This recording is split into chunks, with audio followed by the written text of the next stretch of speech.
کریں جی جی، دونوں چیزیں ہیں جی، بتایا بھی نہیں گیا اور رغبت بھی نہیں ہے. اب آپ دیکھیں نا، ہر آدمی جس کام میں وارد ہوتا ہے اس کام میں وارد ہونے سے پہلے اس کا حلال و حرام تو پوچھنا چاہیے، اس سے شرعی طریقہ پوچھنا چاہیے. بعض لوگ پوچھتے ہیں فون کر کے کہ ہم نے یہ کاروبار شروع کیا ہے، ذرا فقہا سے پوچھیں اس کام میں ہم کتنا پرافٹ لے سکتے ہیں. تو انہیں بتایا جاتا ہے کہ اتنے فیصد آپ پرافٹ لے سکتے ہیں، اس سے زیادہ حرام ہو جائے گا. آپ یہ نہ سمجھیں کہ جتنے پہ گاہک راضی ہو جائے، جتنے پہ گاہک راضی ہو گیا میں لے گیا. بہت دفعہ ہم اپنی طرف سے مال حلال کماتے ہیں لیکن ہوتا وہ حرام ہے، چونکہ اس کے اندر جو ہے کچھ لوگوں کو ضرر ہو رہا ہوتا ہے، کچھ لوگوں کی آہیں ہیں، کچھ لوگوں کی غفلت اور لا علمی کا فائدہ اٹھایا جاتا ہے.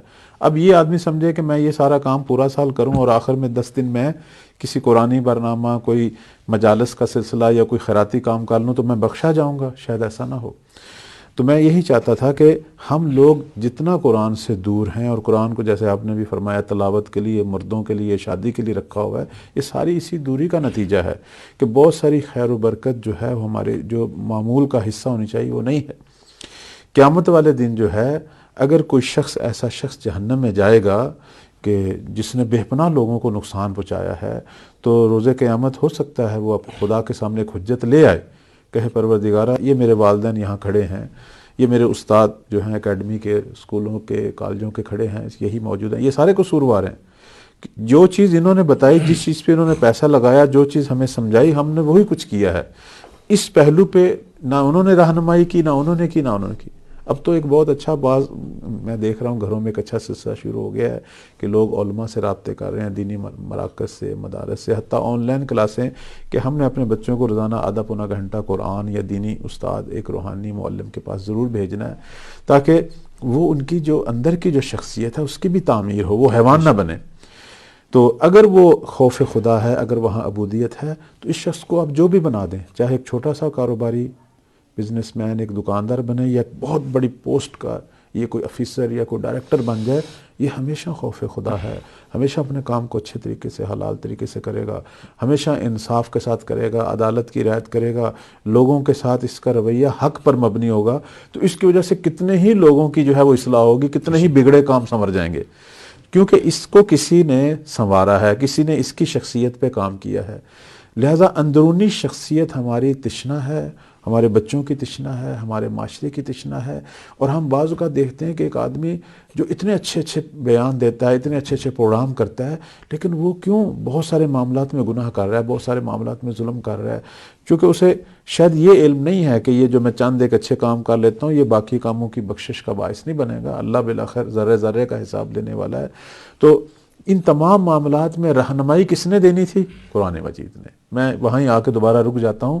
قرآن صرف تلاوت کا نام نہیں ہے، قرآن تدبر ہے، قرآن فکر ہے، قرآن جو ہے وہ درس گاہ ہے ہماری. قرآن سے ہم نے شعور لینا ہے. اللہ نے قرآن میں اتنی دفعہ لفظ تدبر جو ہے تفکر، تعقل کہا ہے. قرآن ایک فکری کتاب ہے جو ہماری فکر، ہماری روح، سب چیزوں پر کام کرنے والی کتاب ہے. لیکن ہم نے اس کے صرف اگر پڑھتے ہیں تو چند صفحوں یا چند صورتوں، وہ بھی جیسے آپ نے بتایا کوئی بیماری کا چکر ہے، کوئی قرض کی ادائیگی ہے، کوئی رزق کی وسعت ہے، کوئی عملیات کے طور پر جو ہے وہ قرآن سے ہم استفادہ کر رہے ہیں. یہ بہت بڑا المیہ ہے کہ اللہ کی کلام ہمارے اندر موجود ہے ہماری شخصیت کو تعمیر کرنے کے لیے، لیکن اس کو ہم اپنے ذہن سے جو کچھ آ رہا ہے، یعنی وہ بھی اپنی مادی زندگی کے جو پرافٹ ہیں، جو منصوبے ہیں، ان کے لیے اس سے استفادہ کر رہے ہیں. اس اعتبار سے میں یہاں ایک دو حدیث جو ہے وہ آپ کی خدمت میں شروع میں بیان کرتا ہوں، اور اس کے بعد آتا ہوں کہ کس طریقے سے ہم نے قرآن پڑھنا ہے. میں ایک اشارہ کروں گا صرف. دیکھیں، پیغمبر اسلام صلی اللہ علیہ وآلہ وسلم کا ایک فرمان ہے. فرماتے ہیں کہ ان اردتم عیش السعداء، اگر آپ لوگ چاہتے ہیں کہ سعادت مند لوگوں کی زندگی گزاریں. سعادت مند وہ لوگ ہیں جو کامیاب ہیں دنیا اور آخرت میں، جن کی قبر بھی نورانی ہے، جن کی زندگی بھی نورانی ہے، سعادت مند. وَمَوْتَ الشُّہَدَاء، اور شہیدوں جیسی موت چاہتے ہیں. اب آپ دیکھیں شہید کا کیا مقام ہے. فرماتے ہیں کہ وَالنَّجَاةِ يَوْمَ الْحَسْرَةِ، اور روز حسرت قیامت والے دن اگر نجات چاہتے ہیں. وَالذِّلِّ يَوْمَ الْحُرُورِ، اور جس دن جو ہے سوزان دن ہوگا، یعنی بہت گرم دن ہوگا، وہی روز حشر کا، اور وہاں آپ سایہ چاہتے ہیں. وَالْهُدَىٰ يَوْمَ الضَّلَالَةِ، اور گمراہی کے وقت اگر آپ ہدایت چاہتے ہیں. فرماتے ہیں فدرس القرآن، قرآن سے درس حاصل کریں، قرآن کی صرف تلاوت پہ اکتفا نہ کریں، قرآن سے درس لیں۔ فَإِنَّهُ كَلَامُ الرحمن، چونکہ یہ خدا رحمان کی کلام ہے، وَحِرْزٌ مِّنَ الشَّيْطان، قرآن جو ہے وہ شیطان کے مد مقابل سپر ہے ہماری۔ اور فرماتے ہیں وَرُجْحَانٌ فِي الْمِيزَانِ، جس دن ہمارے اعمال تولے جائیں گے اس دن یہی اہل قرآن ہونے کی وجہ سے ہمارے اعمال کو برتری حاصل ہوگی۔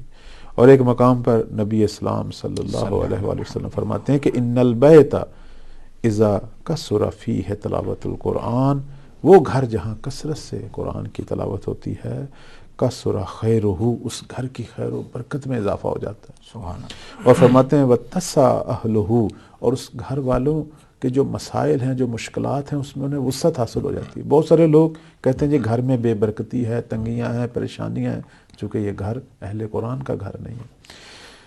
وَأَضَاءَ لِأَهْلِ السَّمَاءِ كَمَا تُضِيءُ نُجُومُ السَّمَاءِ لِأَهْلِ الدُّنْيَا، فرماتے ہیں وہ گھر جس میں کثرت سے قرآن پڑھا جا رہا ہے وہ آسمان والوں کے لیے ایسے چمکتا ہے، آسمانی لوگ، عرش کے لوگ، جیسے فرشتوں ہمارے کے لیے لیے، آسمان پہ جیسے ستارے ہمارے چمکتے لیے جو ہیں دنیا والوں کے لیے ستارے چمکتے ہیں۔ سبحان اللہ۔ یعنی قرآن جو ہے وہ صرف انسان کے وجود کو نورانی نہیں کرتا، پورے گھر کو جو ہے وہ نورانی بنا دیتا ہے۔